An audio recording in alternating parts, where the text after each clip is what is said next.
नमस्कार, मी डॉक्टर घनश्याम नारायणराव देशमुख, कल्याण पश्चिम.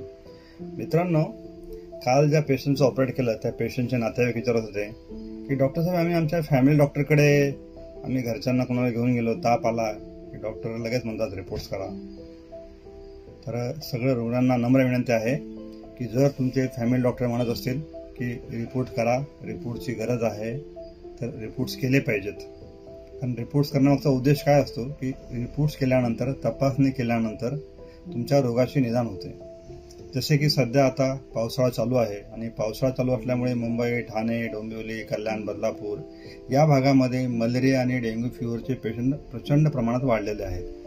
तर सांगायचा मुद्दा काय की जेव्हा तुम्ही तुमच्या फॅमिली डॉक्टरकडे जाता, तुमच्या घरच्या कुठल्याही व्यक्तीला ताप आला असेल, थंडी ताप आला असेल आणि डॉक्टरांना असं वाटत असेल की याला मलेरिया नाही ना, डेंग्यू नाही ना, किंवा याचे प्लेटलेट कमी झालेत का, पांढऱ्या पेशी WBC काउंट कमी झाला आहे का, हे बघण्यासाठी जर डॉक्टरांनी तुमची रक्तलघवी तपासणी सांगितली असेल तर तुम्ही आवर्जून करा.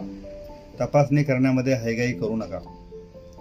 सध्या पावसाळ्यामुळे काय झालेलं आहे की प्रचंड प्रमाणात मच्छरची पैदास वाढलेली आहे आणि मच्छरचा म्हणजे डासांचा प्रादुर्भाव झाल्यामुळे मलेरिया, डेंग्यू सारखे फिवर होतात. तर साधारण त्याच्यामध्ये बेसिक काय रिपोर्ट्स करतात तर CBC malaria, PS for MP असे रिपोर्ट्स करतात. याच्यामध्ये मलेरिया आहे किंवा नाही हे कळतं आणि महत्त्वाचं म्हणजे तुमच्या प्लेटलेटचा जो काउंट असतो तो साधारणतः 1.5 लाखाच्या पुढे पाहिजे. तर तो कमी झाला का आहे, नॉर्मल आहे ते समजतं. म्हणजे योग्य निदान, योग्य उपचार आणि वेळीच तुम्ही सावध होऊन आपल्या पेशंटचा बचाव करू शकता. त्यामुळे तपासणी करणं अत्यंत आवश्यक आहे.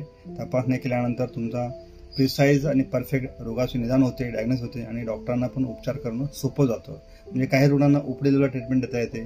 तर फार परिस्थिती गंभीर असेल, प्लेटलेट खूप कमी असतील तर रुग्णांना ॲडमिटसुद्धा करायला लागतं.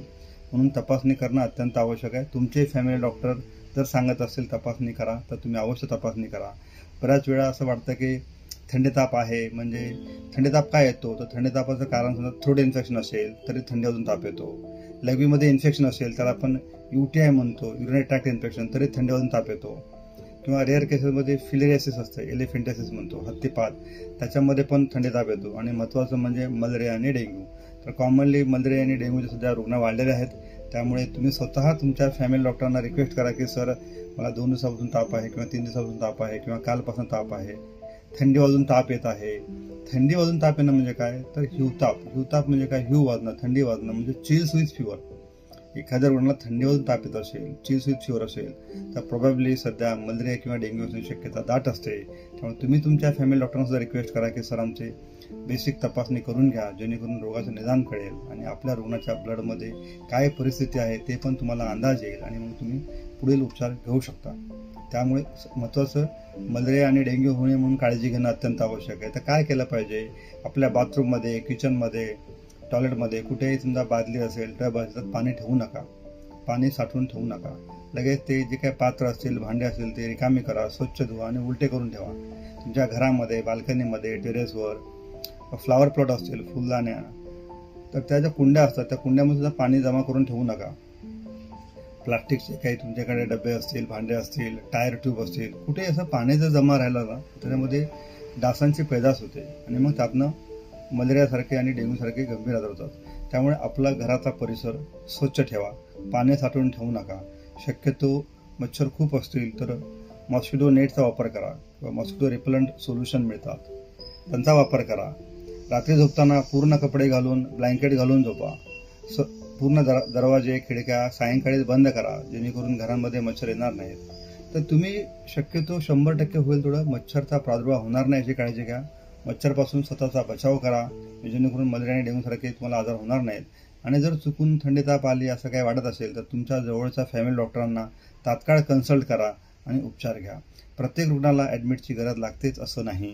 तुमचे फॅमिली डॉक्टर तुम्हाला तपासल्यानंतर, तुमचे ब्लडचे रिपोर्ट बघितल्यानंतर तुम्हाला ते ॲडवाईस करतील की ॲडमिटची गरज आहे किंवा नाही.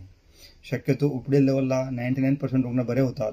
पण जर गंभीर परिस्थिती आहे, स्ट्रॉंगली डेंग्यू पॉझिटिव्ह आहे, प्लेटलेट प्रचंड प्रमाणात कमी झालेले आहेत, पेशंटला खूप विकनेस आहे, चक्कर आहे, BP फॉल डाऊन झालेला आहे, तर अशा काही पॅरामीटर्स असतील तर मग रुग्णांना ॲडमिट करायची गरज लागते. त्यामुळे तुम्ही तुमच्या फॅमिली डॉक्टरांचा, जनरल प्रॅक्टिशनरचा, फॅमिली फिजिशियनचा सल्ला ऐका, त्यांना फॉलो करा आणि त्यानुसार तुम्ही तुमचे उपचार चालू ठेवा. नमस्कार.